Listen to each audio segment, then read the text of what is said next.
Welcome back to another episode of the Welcome Back to the More Alive podcast. I'm your host, Andrea Crowder. Today, we're going to talk about the bane of every entrepreneur's existence, which is plateaus. We don't want to say it too loud because it's either something that we greatly fear or it's something that we're in, and it has become the most frustrating thing that we could possibly experience. And the first thing that we need to start off with when it comes to a plateau is like the great lie, the great lie that most of us don't know that we're actually telling. This is such a humbling memory. I remember when I started my network marketing career, I was like, my big vision was to make a couple $100s a month. And then I saw possibility. I'm like, oh my God, I could make like $1,000 a week. And as it grew, I was like, maybe I can make $2,000 a week.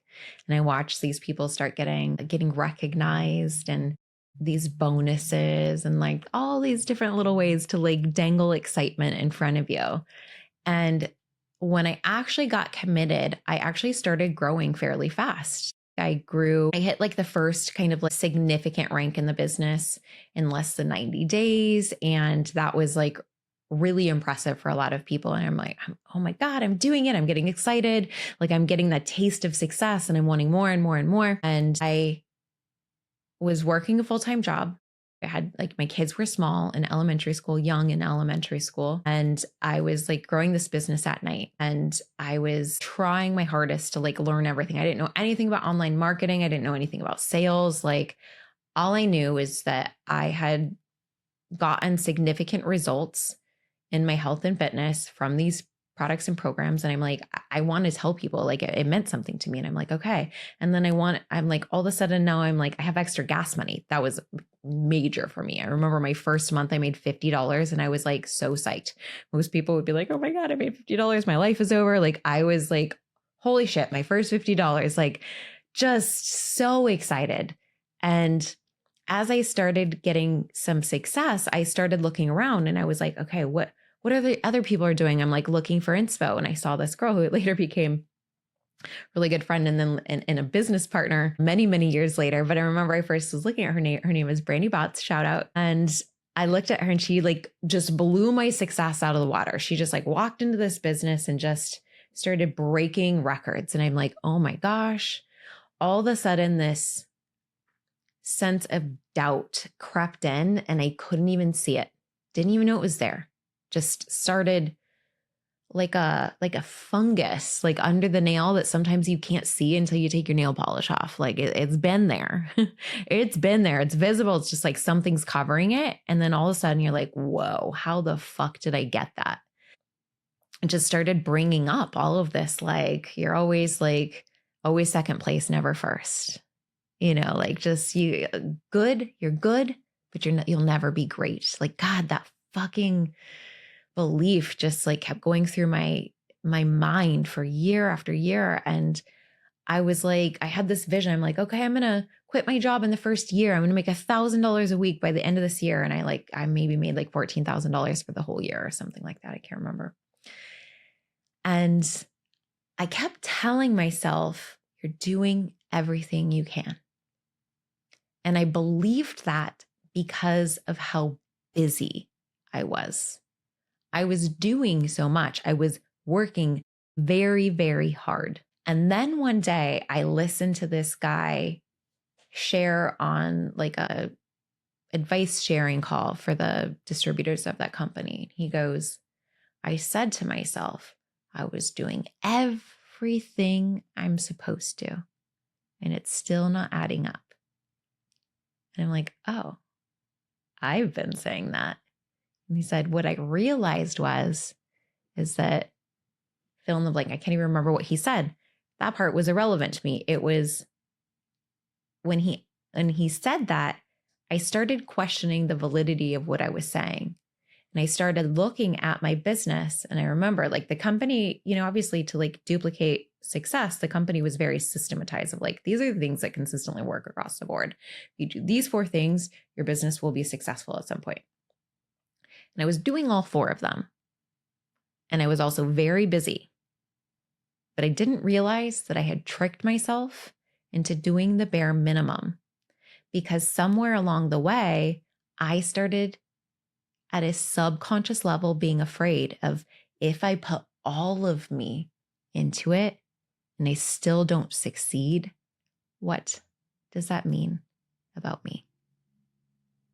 If I give it my everything and I fail, what does that mean about me? So then at the beginning, I'm like believing that I'm giving it my everything because of the amount of time I was spending, because of how tired I was, because of my preoccupation of all of it. It was like all consuming, like constant preoccupation of like how, why, where, like constantly thinking and thinking and thinking, not realizing this critical mistake that a lot of entrepreneurs make, and we make it during different seasons, which is I stopped doing the things that actually started growing my business fast. I shifted from growth to maintenance. So in the beginning, about 80% of what I was doing was to grow the business. 20% of what I was doing was to maintain the clients that I already had. So I had to negotiate the finite amount of energy and time that I had, those two things, and it was working. But the second that doubt started to creep in, remember, it was like that silent fungus that I never knew was there. It started shifting my behavior at such a deep subconscious level that I couldn't recognize it, because I felt so exhausted and so committed to showing up. I wasn't paying attention to exactly what I was showing up for. And so this exhaustion and this process that I was committed to allowed me to kind of maintain about the same results. It was like up, down, up, down, up, down, up, down. But across the board, it was like I'm averaging about the same when I like zoomed out and looked at it holistically over the course of a year. And I remember looking at, okay, the business gave me these statistics of like, it is a numbers game. Like if you do each of these things enough, then odds are you will succeed at some point. And I used to teach, I'm like, you can say all the wrong things to the right people and they'll still sign up. Somebody in my feminine velocity girl group, she goes, Andrea, your very first email for the offer went out and it said, if you want to coast, this isn't for you. And she goes, I still signed up because my feminine velocity goal is to rest. And I was like, it's funny because after I sent that email, I regretted it because I was like, that's where that came from. I felt like I was like taken over by a freaking ghost or something. I'm like, actually, that's not actually what we're doing here. And whatever. But it was just funny to me because I remember thinking like, Andrew, you can say all the wrong things to the right person. They're still going to sign up, because no matter what I said, I held the vibration of feminine velocity. I had the embodiment of feminine velocity. I held the vision of what I knew could happen for them, which is like this woman is like in the second phase of her life where she's retired from her career and like something else is here for her, but she needs to restore and prepare for it. And she needs to be ready to move for it and towards it in a different way. I think about Gary Vee all the time. And I love what he says about like, he's like, someday I'm going to buy the New York Jets. Someday I'm going to buy the New York Jets. Someday I'm going to buy the New York Jets. And more recently, I heard him say something that was different than that. And he goes, look, I know I say that all the time. And he goes, but it's not actually about buying the New York Jets. It's about being in pursuit of buying the New York Jets. And I remember like loving that. I'm like, it's not actually about someday me standing in front of 1,000-person audience of my community and knowing that I've like helped millions of people at some point. It's not actually about that. It's about being in the pursuit. And that permission slip of being in a delicious, very loving, exciting relationship with pursuit and letting that be my intention, like delicious pursuit. Feminine velocity is like a version of just delicious pursuit. I never said it like that before. I like it. And I keep thinking, I'm like, if all I ever did was be in pursuit of that, then it wouldn't matter if I achieved this like rank or this income, in network marketing, or like now if I like achieved like the $10 million a year income level, or if I achieved like this level of visibility on Instagram, or like this many interviews, or like famous people, clients, or like whatever, like none of that actually matters. It matters of being in pursuit of supporting the softened woman who has a more alive way to win. Like, I'm in pursuit of that. I'm in pursuit of unplugging the fucking invisible treadmills that women are running on that they don't even know that they're running on. That's what I'm fucking in pursuit of. And when I got present with that, so that's what I'm in pursuit of now. But when I got present with like, I just want women to be able to walk past the mirror and not want to run and hide from themselves, not want to hide from their reflection. I want a woman to be able to stand in front of the mirror and be like, fuck, that is me. God damn it, that is me. Like, that's what I was in pursuit of then, like my early years of like helping people in health and fitness. Like, I was in pursuit of that. And then as soon as I just dropped the goals and I'm like, fuck the rank, fuck this. And I just got in pursuit of that conversation with the one woman. I always focus on like 2 people at a time. If I can just help 2 people at a time, it'll build my whole business. And I teach this strategy still today. I taught it then in network marketing. I still teach it today. If I can focus on helping 2 people at a time, 2 people will compound into unknown numbers for you. It's a compound effect. But I know today, I'm like, I've helped 2 people before, so I believe I can do it again.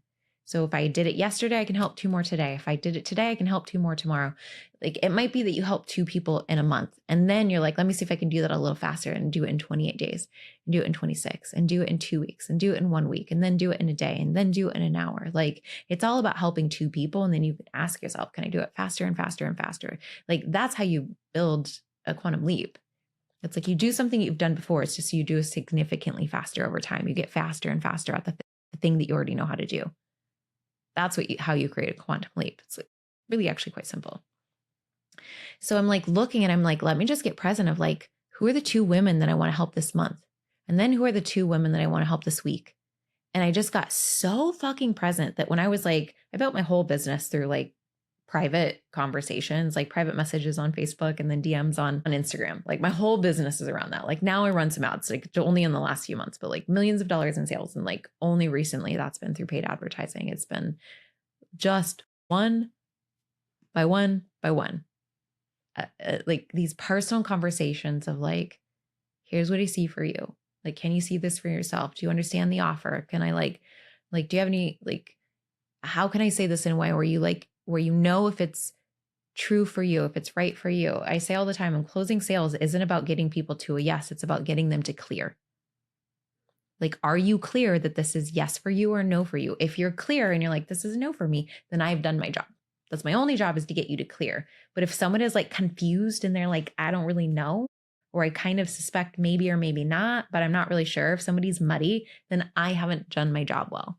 So then I need to like do a better job at like creating clarity for someone. Once they're clear and it's a hell yes or a hell no for them, like, it doesn't matter. That wasn't my job. That was between them and God, as far as whether that was a yes for us to do business together. That part doesn't matter to me.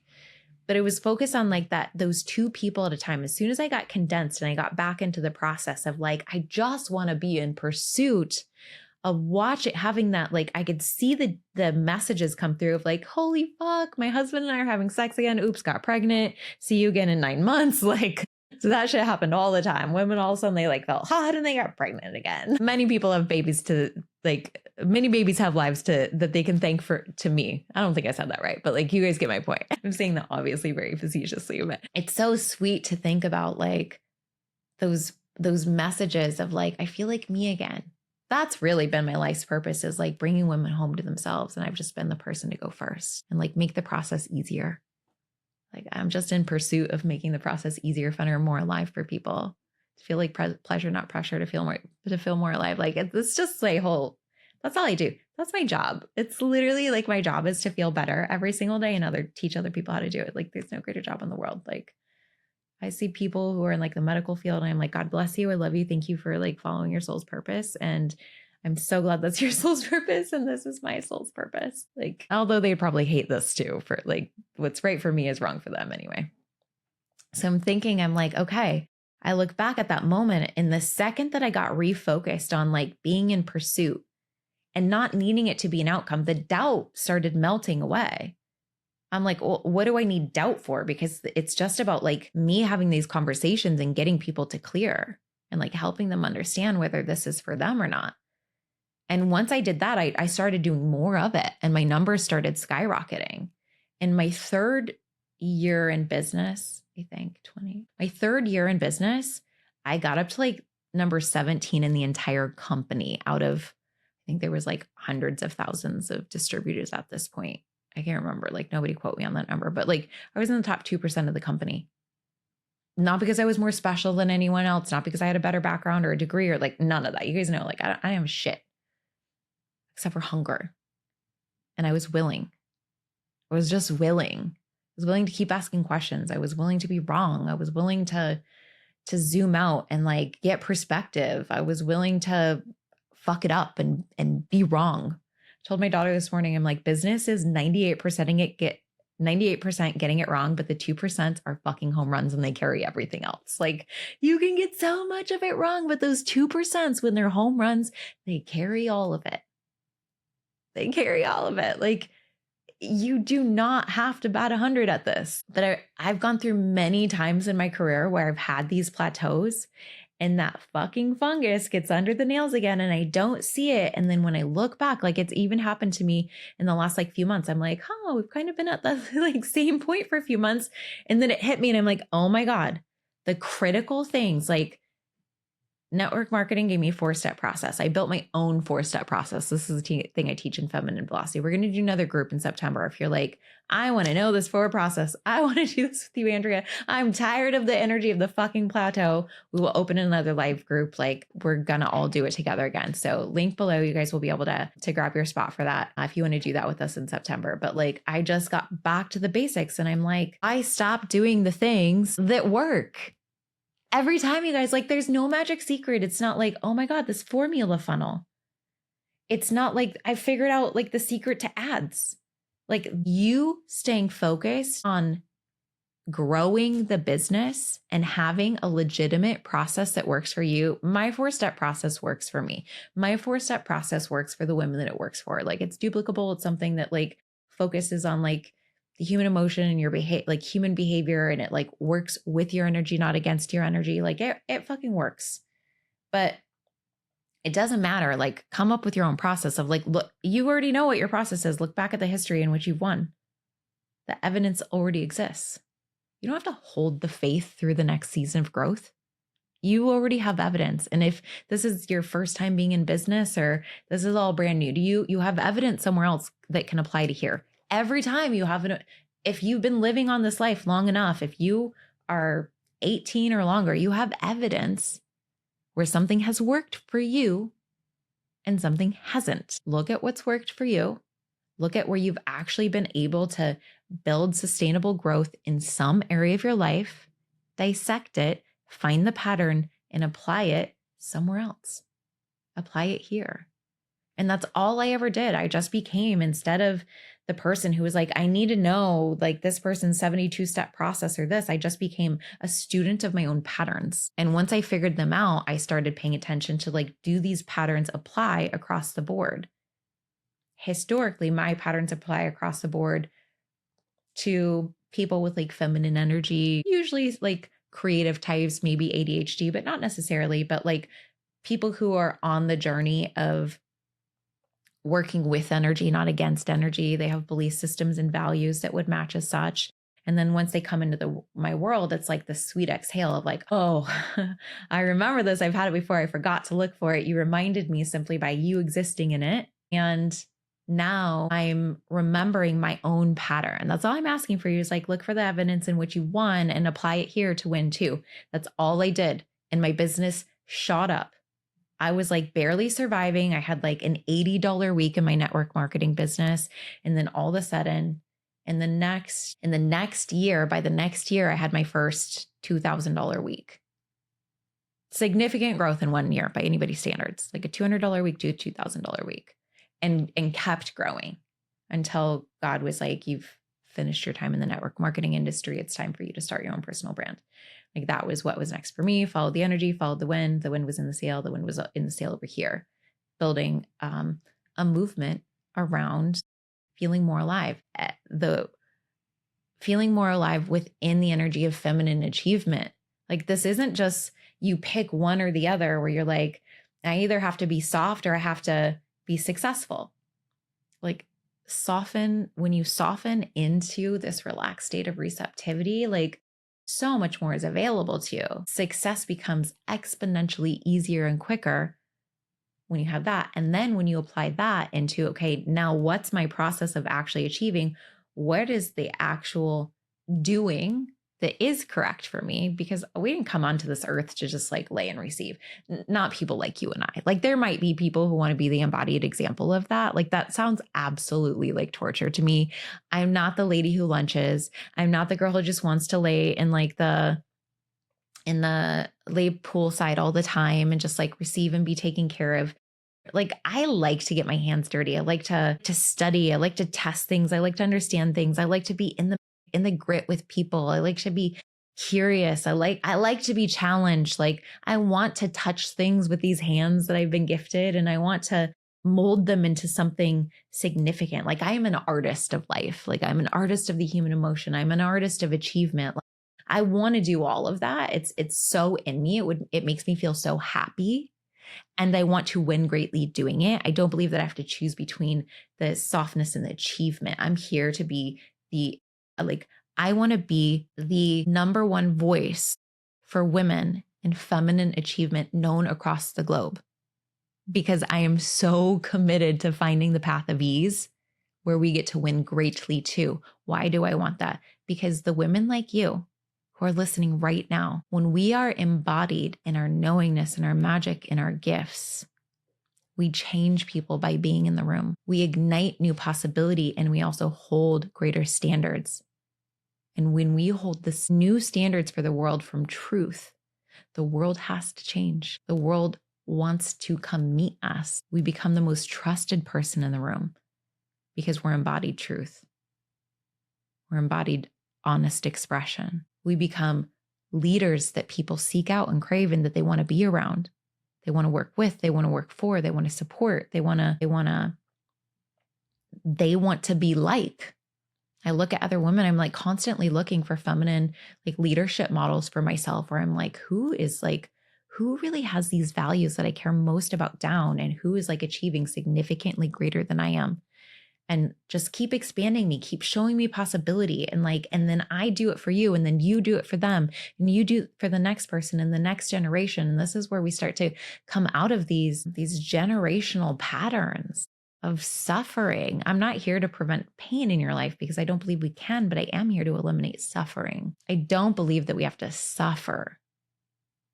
I always believe there's an opportunity to bring a new truth into the room that will eliminate suffering. I've seen it over and over. I get to perform modern day miracles when I work with my private clients. They come into me and they're like, the truth is, Andrea, I can't remember if I shared this with you guys. I may have, but like somebody had come to me and she's like, Andrea, I have this birth trauma and like I want to have another baby and I'm so scared. I woke up like I had an emergency C-section. I woke up in a room freezing, not having known if my baby lived or survived. I was sitting there alone, and she started like her voice started cracking. She started crying. And within 40 minutes of us spending time together, she could remember that moment with no tears. Like I'll link the video for you guys, because she was like, I want people to know about this. And she allowed me to share this video. So like the pain happened and I couldn't have prevented that, but I absolutely know how to eliminate the suffering.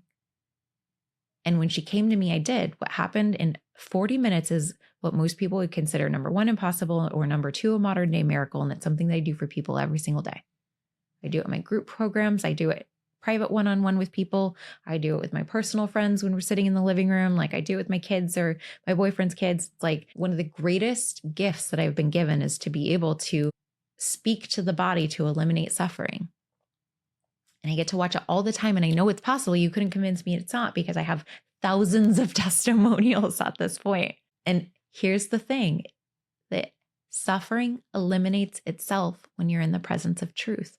All I did was I connected her mind to the most absolute truth that was true for her. And I know that sounds like a simplistic way of explaining it, but it is. It's not a simplistic way of doing it, but that's what happens. I bring the brain home to truth, and then it eliminates the need for the suffering. The suffering believes it has a purpose. What I do is I just shift the purpose. Whenever we're having the sense of emotional suffering, it's like it's like a child saying, like trying to like grab our arm and be like, mommy, mommy, mommy, mommy. And you're like not listening, but the stove is on fire. And she's like, mommy, mommy, mommy. And you're like, not right now, honey. Not right now, honey. I don't have time for this. She's like, the stove is on fire. And you're like, shit, what? But we didn't pay attention until it was too late. And then all of a sudden the house is gone. Like, it's a little personal experience. Well, my house didn't light on fire because of a stove. Like, it was an electrical fire. We were not the cause. But like, metaphorically speaking, I mean, don't we have health crises because like something like a small piece of suffering, we just learned how to tolerate it instead of listening to it. I'm the person that's like, I see you're suffering. Let me listen. Let's give this the attention that it's demanding right now. That suffering is just saying, give me attention, and then shift my purpose. Give me a new job. When I shift the purpose of the mind and I give it a new job, suffering eliminates itself. I don't do that part.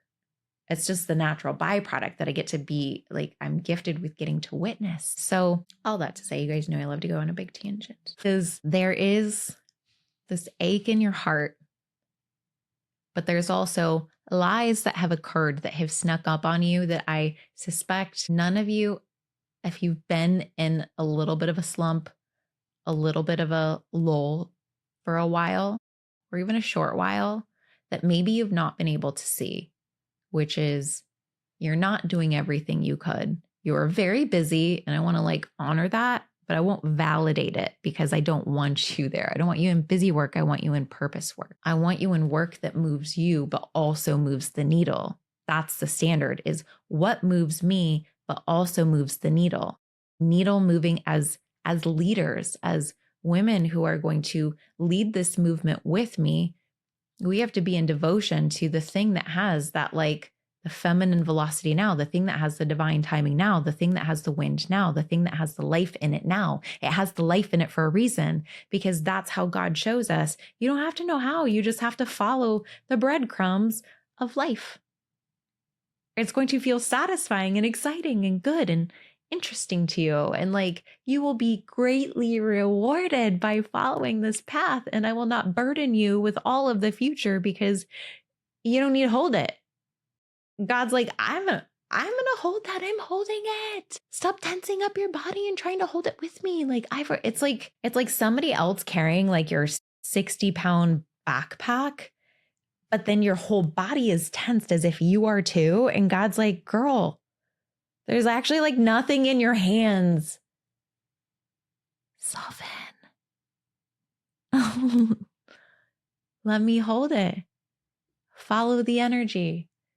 Where is it? Like how many different ways have I said this over the years? Like, what's the thing that's energy rich? What's the thing that's more alive? What's the thing that would feel good to have done? What's the thing that has wind now? What's it like? I don't know. I've said it so many ways. I'm never going to stop. I'll always find another because somebody else needs to hear it differently. And I hope that that's you today. But like, just because you're busy doesn't mean you're doing the thing that moves the needle. And the thing that there is a thing that will move the needle for you that also has the wind. Your job is to find it. And your job is to be in devotion to it.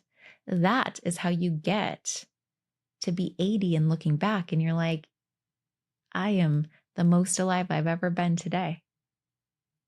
Because you're just filled with the richness of story and experience and pursuit, the delicious reward of pursuit of the thing that's true for you, not what your mom was praying for you, wanting to be like a doctor or a nurse or a lawyer or like whatever, like not what like your dead grandpa wanted for you. It was like the wish that he shared with you on his like right before his last breath, like none of that shit.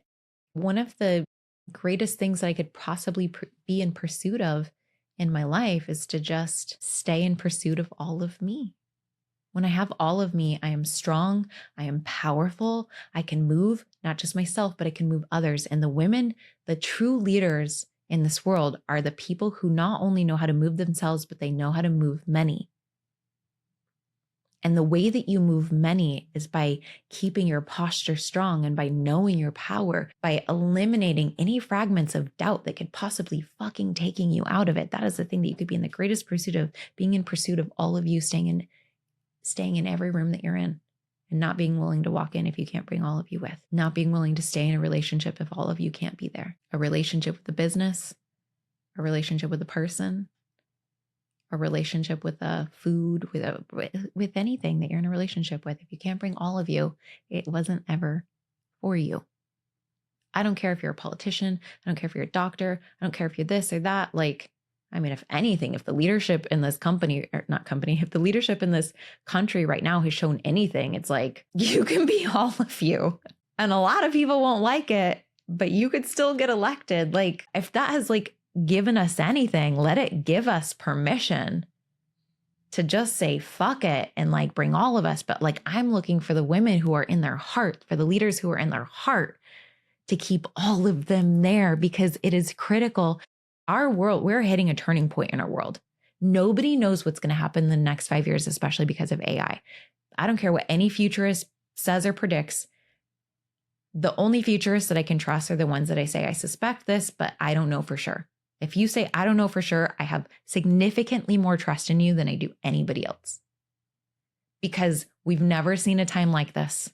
We don't know what's coming. We don't know what's possible. The possibility and speed is becoming greater and greater and greater with every second. It's moving at a speed that we've never seen in the history of all human existence and the history of Earth. And we are going to need honest, authentic, true, embodied, feminine, masculine, connected leaders to help us, to help show us our new way of living that will dramatically change in the next 5 to 10 years. What a time to be alive. I'm honestly excited.